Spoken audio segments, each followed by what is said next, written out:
just a bit more salt. There we go. Gosh, this is looking so good. Bit more cooking. And, oh, Raz, what have you done? You're getting hungry, aren't you?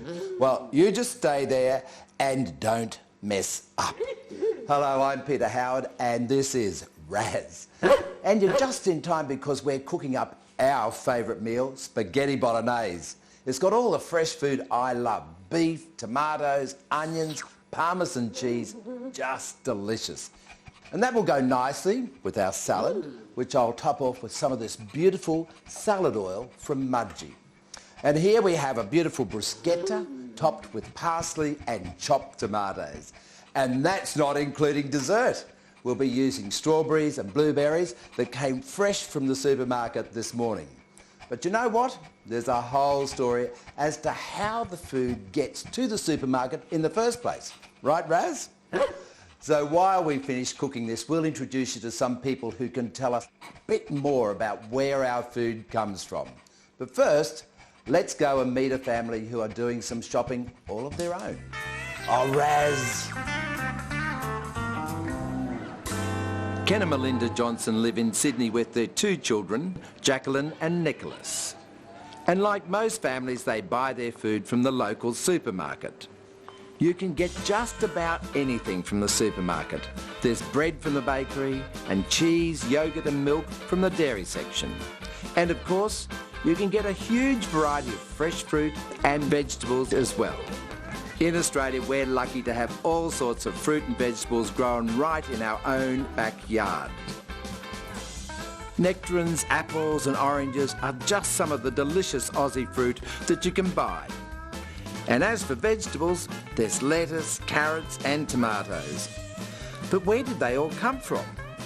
Let's go and visit a farm on the southern edge of Sydney. Hey Raz, can you get us there?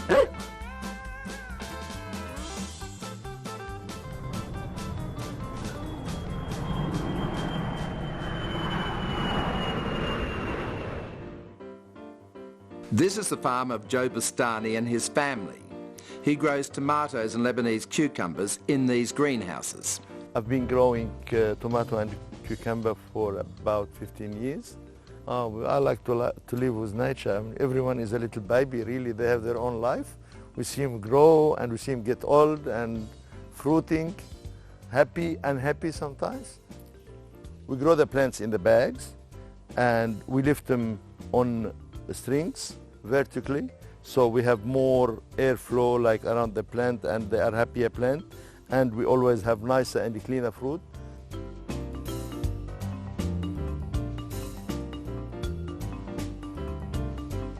As you see, we use drippers and we only give the plant what the plant really needed to perform at its best.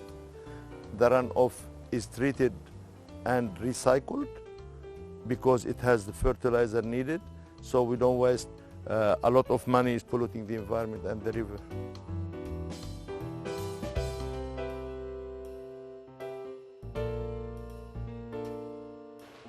We grind it. If it needs washing, we wash it, and we pack it and we send it to Sydney market. It's providing fresh food for the Sydney people, and fresh isn't fresh if it's coming from too far.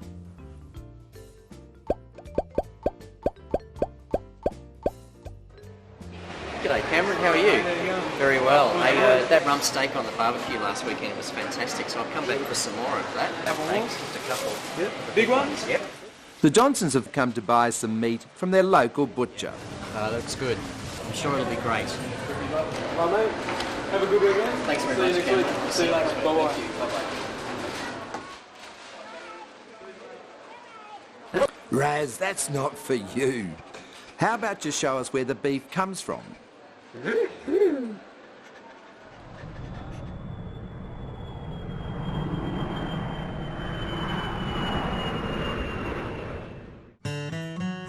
This is the home of the Milner family from Blaney in central New South Wales. Michael and his family are beef cattle farmers. Here on Rosedale we have about 800 head of cattle, and we run that in conjunction with another property we own at Dubbo, and between the two we have about 1,300 head of cattle. The family's run the operation here for 46 years, and our aim commercially to produce quality beef for the consumer and have it as good as we can possibly get it when it leaves here for the next stages of the process. We have a very good reputation internationally. Good beef anywhere is good beef. The beef that's produced on Australian farms and from here go to some domestic, Asian, European and American export markets. A newborn arrives in the world at somewhere between 35 and 40 kilos. And in a normal good season it stays with its mother for about 8 to 9 months and probably weighs between 250 and 300 kilograms when it's weaned off its mother. And then it's continued on grass for another 4 or 5 months. And when they're sold for the local trade they probably weigh 400 to 500 kilos. And most of the cattle we export to Japan, the steers, weigh 600 kilos or more.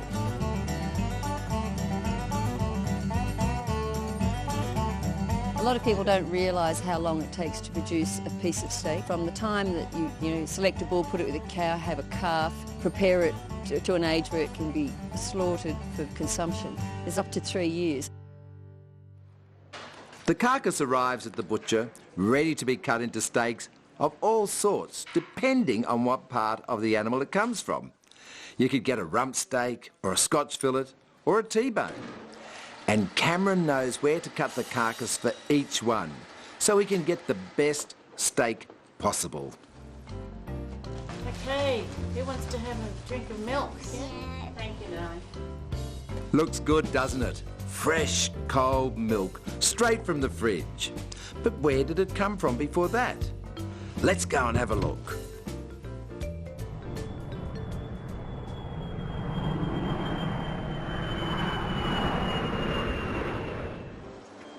Meet Quentin Moxey. He's a dairy farmer from Forbes in central New South Wales. Looks like it's milking time around here, so we'd better keep out of their way. After all, they have 2,000 cows to milk today. We employ about 40 to 45 people. Those people doing a range of jobs from milking cows, feeding cows and growing the forage that the cows actually eat. We run Holstein Friesians cows here at the dairy. They're probably the bigger and high productive animal within, of the dairy breeds. At the end of the day, the Holstein cow is a bigger animal. It can eat more, therefore it produces more. I guess the number one feature of this facility here is cow comfort. The more comfortable a cow is, the more milk she gives. The more comfortable she is, the more she eats, and ultimately that drives production. When the calf's born, it's in hand-fed milk for about 8 weeks. The calf then goes out to graze and is fed through till mating, which is about 14 months of age. And then the animal then is ready to enter the milking herd at about 2 years of age. And the average life of the milking cow is probably 5 to 6 years.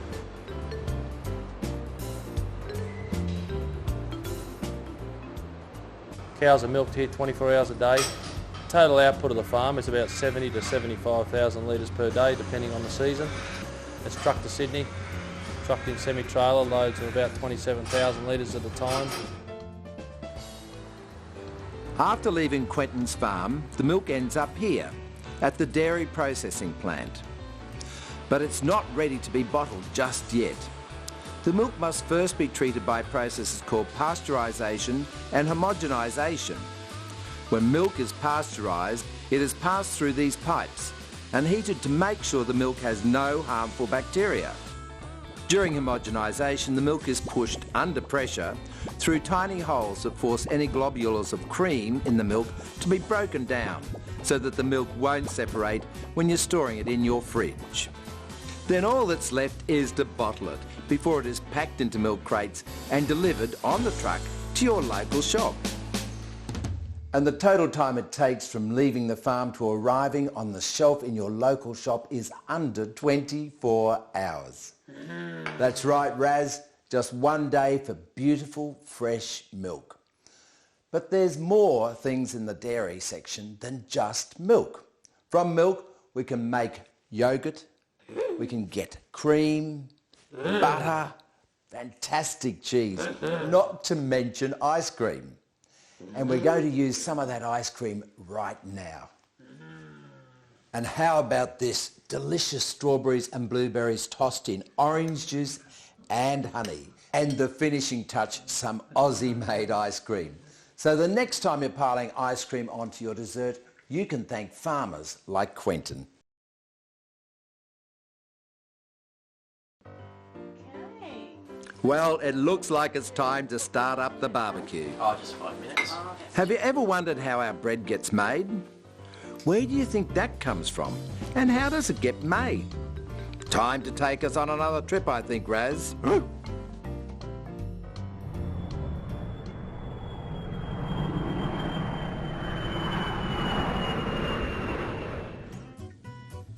Looks like we've arrived at the McCalmans farm. Is that right, Raz? The McCalmans live in Warren, central New South Wales, and the farmer driving the harvester is Scott McCalman. He grows all sorts of grains on his farm, like this wheat crop. We grow 12,500 acres. All of it's used for food production, for crops, for winter and summer crops, cereals like wheat and barley, oilseeds like canola, and pulses and legumes like lupins and field peas. And we also in the summertime grow crops like sorghum and cotton. It's important we grow a large variety of crops to give us diversity in what we do.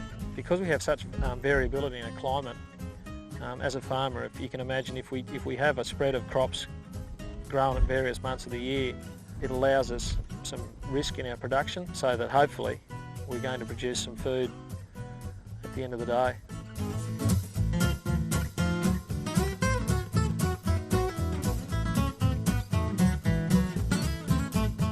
Most of the grain we grow here is exported overseas, I'd say about 90% of it.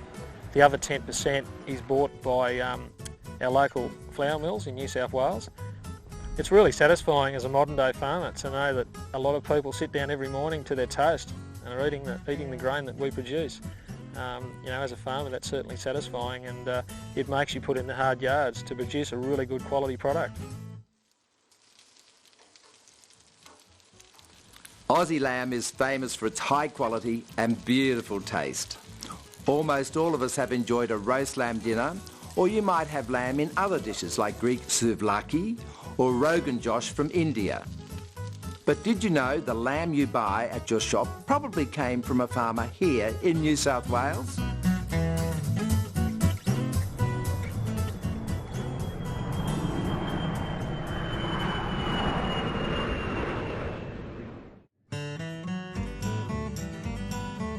It could have been from Malcolm Starrett's farm here in southern New South Wales. And that looks like Malcolm there on the bike. His farm is close to a small town called Wambuta. Well, I bet you wish you could be out there, Raz. When you're eating lamb off the barbecue, this is where it all begins. Well, we're not just using one breed of sheep because there are many different breeds of sheep in Australia. And what we're doing with the prime lamb industry is we're getting the best of each breed.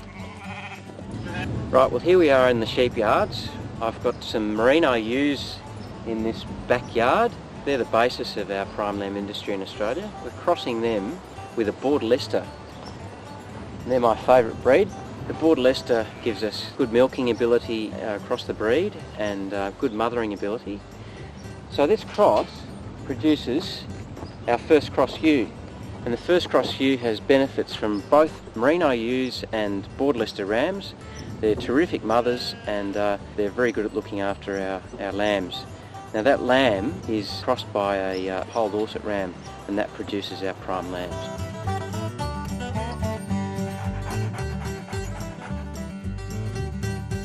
We're producing around about 3,000 prime lambs a year here. After our lambs are around about 6 weeks of age, we vaccinate them and then they're back out in the paddock with their mothers. We must make sure that our lambs are healthy so that they can put on around about 250 to 300 grams a day right throughout their life. So that means we can sell our prime lambs at around 16 to 18 weeks of age. And that makes sure that we've got a really good product and good quality prime lamb. That just about does it, Raz.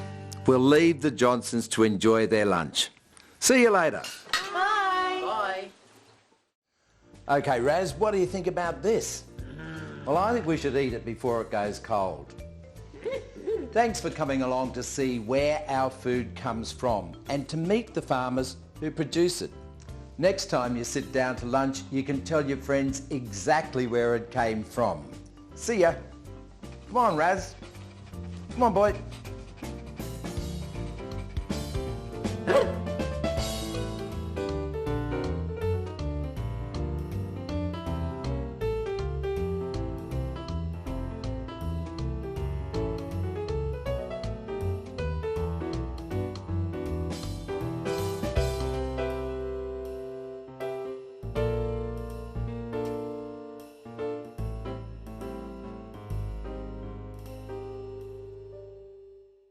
A one, a two, 3, 4.